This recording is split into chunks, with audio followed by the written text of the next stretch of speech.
Que a paz do Senhor Jesus esteja no coração de cada um de vocês. Eu quero aqui fazer uma meditação com vocês. A mulher de Deus e a assassina. Dentro dessa questão, eu quero ler um texto para vocês, Êxodo capítulo 1, versículo 15.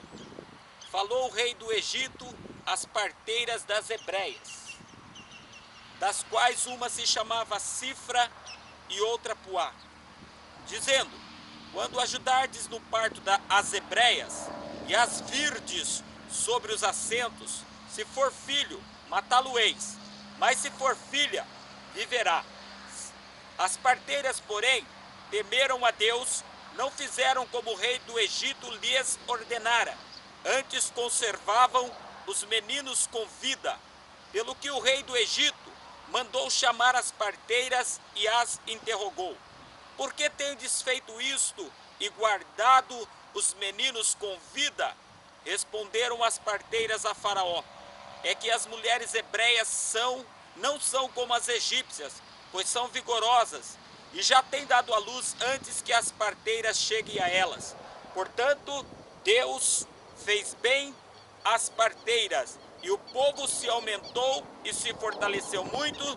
Também aconteceu, como as parteiras temeram a Deus, ele lhes estabeleceu as casas.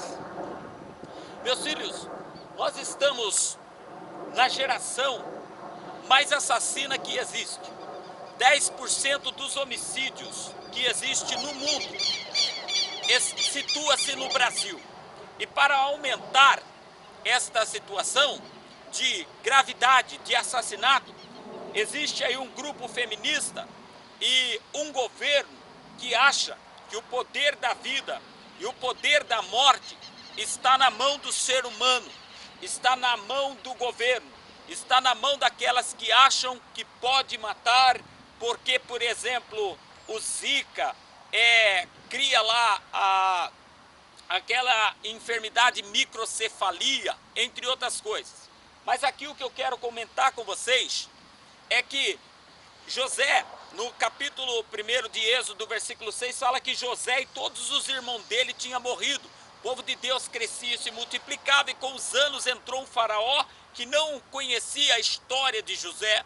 E na verdade não é por falta de ouvir falar de alguma maneira, é que na verdade ele não se importava com aquilo que um hebreu, com aquilo que o povo de Deus tinha sido de bênção para ele. Ele se importava que agora ele está no governo, como muitos nessa exemplo na nossa nação, acha que está acima da lei, não vai depor, não vai isso, não vai aquilo, e o seu partido quer fazer protesto, quer impor na vida dos outros. Mas enfim, aí de repente esse rei fala assim para as pessoas: vamos usar de astúcia, de habilidade, de engano, e levantou capataz para impor mais fardos pesados nos filhos de Deus, fazendo os israelitas construir cidades, construir depósitos para ele, e aumentando o sofrimento do povo de Deus. E quanto mais ele fazia isso, mais o povo de Deus se multiplicava, até que um dia ele chamou essas duas parteiras egípcias, que nós começamos a ler do versículo 15 para frente de Êxodo 1, Cifra e Poá, e disse assim: ó, quando elas estiverem lá na cadeira gemendo por aquilo, já dá um jeito de matar os bebês. Em outra tradução, mata no ninho essa raça, mata no ninho essa cria, querendo impedir, porque ele tinha medo. Ele pensava assim, aquele rei, que se houvesse uma guerra e tivesse na mente dos judeus se libertar, quando os inimigos atacassem, eles faziam uma rebelião interna também, somada à externa, destruía eles. Então essas duas parteiras temeram ao Senhor e não fizeram aquilo.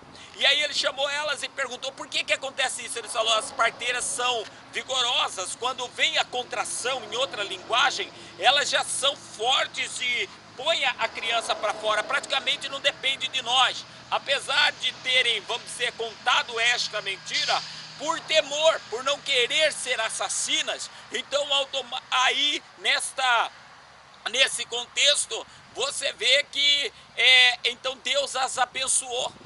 Deus visitou até a casa delas. O que as mulheres feministas não entendem é que um abismo puxa a outra. Uma vez que o ser humano acha no direito de eliminar uma vida, automaticamente ela não sabe regras espirituais. E também não importa. E temos um governo que não sabe regras espirituais, a não ser das suas instituições secretas e dos seus pactos. Mas temos também lá homens e mulheres de Deus na política brigando pela vida, porque sabe o gênese, o início de tudo, o princípio de todas as coisas, que é de Deus Pai. Tanto é que tudo que a palavra afirma é uma verdade. Deus dá a vida e Ele tira, e não fica ninguém para contar a história. Quantos políticos conhecemos que seja por velhice, ou seja por fatalidades, enfermidades, o que seja, já partiram, e essa geração que está apoiando lei também passará. Mas observe, o problema era que o povo de Deus estava se multiplicando, e para oprimir o povo de Deus, o faraó de momento tem querido também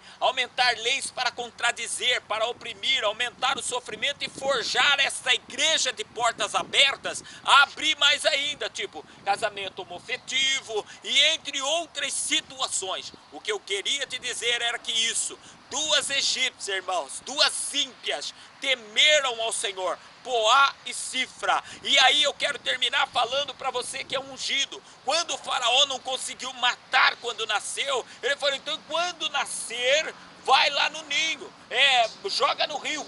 Foi uma ordem dada. Os egípcios, automaticamente, quando se pede uma coisa, o rei dá presentes. Para quem faz isso, soldados vinham, jogavam no rio, e virou um problema para eles. Então, já que as hebreias, e eu quero pensar assim, essas duas egípcias, Cifra e Poá, eu imagino que era chefe das parteiras, porque elas iam e faziam chegar atrasado, não tinha só duas. Outras parteiras podem até ter feito isso, elas não fizeram, e eu acredito, que elas eram parteiras comandantes, porque estava atrapalhando a situação de tal maneira que o povo de Deus crescia de maneira fenomenal. Então, o que era isso? Porque Faraó sabia que o povo de Deus estava se multiplicando, e ali no meio, o inferno sabia que estava nascendo, um deles poderia ser a promessa já feita aos antepassados, que viria um libertador para o povo de Deus. Então eu quero te dizer assim,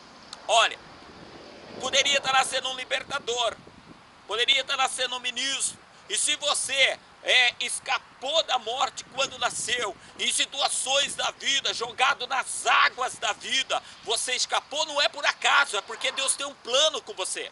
Deus tem um projeto para a tua vida. Deus quer você vivo, eu e você, com tantas percas, danos, lesões, traições, tantas coisas absurdas. Mas nós estarmos em pé não é por acaso, é vontade de Deus. Outros escapou de incidentes, de acidentes, de tentativas de assassinatos, de outras maneiras, ainda que não foi por aborto. Mas também é um alerta a você, mulher de Deus, que está ficando moderna, toma cuidado. É um recado para você, feminista, que acha que porque você abortou de um marido, de um namorado, ou de uma situação indesejada, agora você deve fazer campanha em prol disso. Não quer, mata. Você dará conta diante do Senhor, e nós que somos cristãos verdadeiros, vamos batalhar pela vida, porque a vida está no comando de Deus. Que Deus te abençoe, que Deus abençoe a minha, tua casa, que Deus abençoe as pessoas que têm lutado com leis, que é atentado à vida. Eu acho interessante pessoas como governadores no Brasil, presidente e outras situações, de falar de guerra lá fora, que tem que acabar com isso, aquilo, apoiando leis de assassinatos dentro da nossa nação.